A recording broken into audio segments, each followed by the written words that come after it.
ኑሐሚን ወደ አባቷ ስትሄድ በአጋጣሚ ሆኖ ኤርሚን ታገኘዋለች መንገድ ላይ። በዛን ሰዓት ኤርሚ ሊያናግራት ሲፈልግ ኑሐሚን ግን ማናገር አትፈልግም እና እጮህና አስይዝሃለሁ ስትለው ችግር የለውም ጩሂ ሲላት አልመሰለውም ነበር የእውነት የምትጮህና እሷም ጩኸቷን ስታቀልጠው ይደነግጣል። እናም ይኸውልሽ እኔ እኮ ይቅርታሽን ነው የምፈልገው ኑሐሚን፣ ምንም ነገር አልፈልግም ካንቺ አውቃለሁኝ መቼም የማይሻር ስብራት ነው የጣልኩብሽ። እናም እባክሽ ይቅርታ አድርጊልኝ ይላታል። እሷም ይኸውልህ አንድ ነገር ልንገርህ፣ አንተ ቆይ ግን ምን አይነት ሰው ነህ? እኔ ግን የምልክ ለነገሩ ያቺ ፍቅረኛ አንተና ናምራ በእኔና በሄኖክ ህይወት ላይ ቀለዳችሁበት አይደለ? እሷም ገንዘቡን ብላ ቀርባ ትጫወትበታች። ለነገሩ ካሁን በኋላ ግን እሱም ቀርቶብሃል። ምናልባት እንደለመድከው ሌሎች ሴቶችን ካላገኘህ በስተቀር እሷ እስከዚህ በኋላ የምትሰጥህም አይመስለኝም። እዩልክ ነግሬሃለሁ፣ ከዛሬ ጀምሮ ከህይወት ይውጣልኝ። እኔ እኮ ይኸውልህ አንተን ለመርሳት ደቂቃዎች አልፈጁብኝም ታውቃለህ። እረስቼዋለሁ፣ በቃ ተወኝ፣ በሄድኩበት አትከተለኝ ስትለው እንዴት ብዬ እሺ ልተውሽ? አውቃለሁኝ በደሌን በድዬሻለሁ፣ ግን ደግሞ ልርቅሽ አልቻልኩም፣ ልረሳሽ አልቻልኩም ይላታል። ይኸውልህ ከዚህ በኋላ ባጠገቤ ማየት አልፈልግም፣ አንተን ደግሞ ትስቃለህ እንዴ ስትለው እሱ ግን ለምን አልስቅ ታዲያ ምን ልበል? አባባልሽ እኮ ነው የሚያስቀኝ ፈገግ የሚያስብለኝ እንጂ እኮ ንቀት አይደለም ይላታል። እሷም በቃሽ ከዚህ በኋላ ባጠገቤ እንዳደርስ ትለውና በዘንቢል መታው ነበር ጥላው የሄደችው። ትለውና ወደ ቤት እንደመጣች ወደ ኪችን ስራ እየሰራች ስለነበር ኪችን ገብታ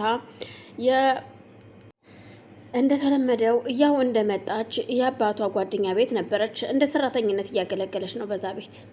እናም እንደምታውቀው እሷም ስራዬ ነው ብላ ስለያዘችው ሽርጧን ለብሳ ወደ ኪችን ገብታ ስራ እየሰራች ነበረ።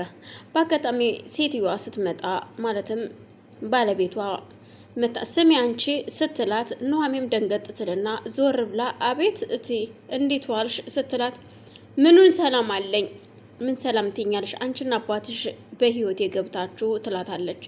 ይቅርታ ያጠፋሁት ነገር አለ እንዴ ስትላት ምን አባሽ ከዚህ በላይ ምን ልታደርጊ ፈለግሽ?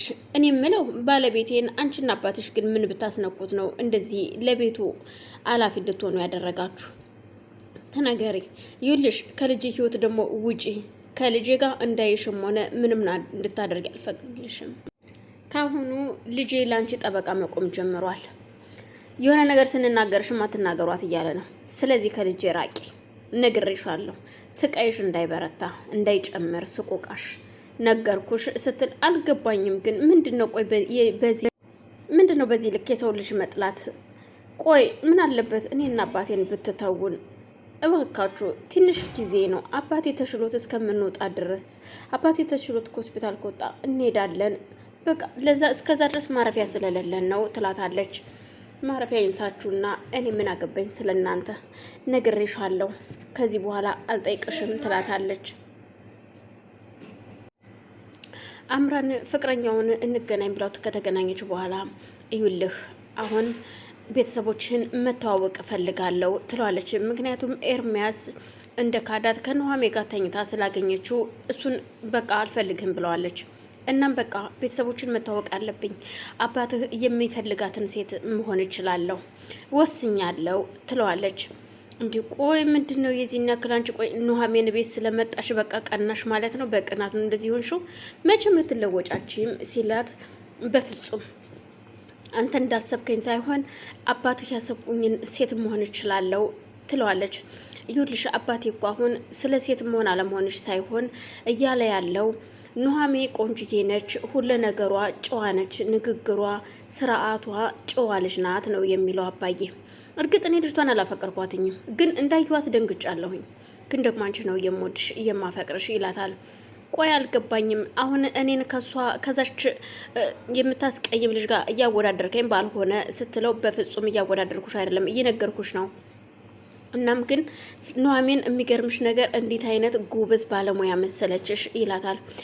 ምን ስትለው ምን ያስቀናሽ? ቆይ ተናግሬ ሳልጨርሽ ምን ያስቀናሻል?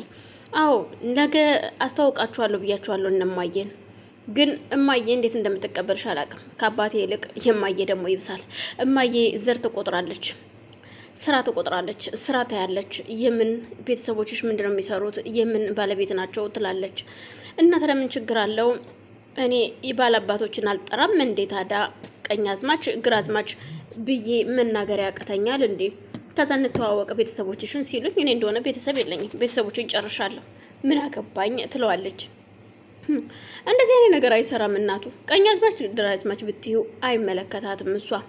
እሷ መናገር ያለባትን ነው የምትናገረው። እናቴ በጣም ክፉ ነች። የሚገርምሽ ነገር ካሁኑ ስቃይዋን አብዝተዋታል። የኑሐሚን ስቃይ በዝቶባታል። እያንቀጠቀጧት ነው። ምን እንደምታደርግ አላውቅም። ሰራተኛ ሆናለች ለአባቷ ስትል እና ታዲያ ምን ችግር አለው? ለኑሐሚን እየተቆረቆርክ ባልሆነ ቦታዋን እኮ ነው ያገኘችው ታዲያ እሷ። ስለዚህ ሰራተኛ መሆን ምቻነሳት እንደም ደግ አደረጓት ስትለው እንዴት ቆይ አንቺ ቅናት ነው አዲስ የሚያደርግሽ? ለማንኛውም ግን ነገ ስትመጪ እሷ የሰራችውን ምግብ ነው የምትበይው ሲላት ምንድን ነው የምትለው ግን ስትለው አዎ በጣም ባለሙያና ጎበዝ ስለሆነች ነው ትለዋለች ይላታል። እናም ለማንኛውም በቃ እሺ እንገናኛለን ትንሽ ቆይቼ አሁን እስኪ ልሂድ ቤት ልሂድና ልምጣ ይላትና ወደ ቤት ይሄዳል። እሷም የተቀጣጥራ ከፍቅረኛዋ ከድሮ ፍቅረኛዋ ጋር ትገናኛለች። ከእሱ ጋር ሲገናኙ እሱም ደስ እያለው እያገኛትና ማለትም ስማ እያንዳንዷ የወሰድካትን ሁሉ የኔ የሆነውን ነገር መልስልኝ ስትለው እሱም እየሳቀ ኧረ እባክሽ ልመልስልሽ እንዴ? ምንድን ነው የምመልስልሽ? እስኪ ንገሪኝ፣ እንደውም እፈልጋለሁ ካንቺ ይላታል። እያንዳንዷ ቢያንስ መኪናዬንም እንድትመልስልኝ እፈልጋለሁ። ውይ የሰጠሽኝ እኮ አንድና አንድ ስጦታ ቢኖር መኪናሽ ነው። ስለዚህ መኪናው ደግሞ አይመለስም፣ የተሰጠ አይመለስም። ገባሽ? እንደውም ገና ካንቺ እፈልጋለሁ። ግን አንድ ነገር እኔና አንቺ እንድንሰራ እፈልጋለሁኝ። ኑሐሚን እዛ ቤት ገብታለች፣ ማለትም ያንቺ ፍቅረኛ ቤት። ስለዚህ አንቺና እኔ በኑሐሚንና በሱ ላይ መስራት ያለብን ስራ አለ። ምክንያቱም አሁን እሱን ማግባት ትፈልጊያለሽ ይመስለኛል፣ ከኔ ጋር መትቀጠያ አይመስለኝም። ስለዚህ ኑሐሚን የሆነ ነገር ሰርታለች ብለን እዛ ቤት እንድትወጣ እናድርግ። ያንቺም ህይወት የኔም ህይወት እንዳይበላሽ። ገባሽ?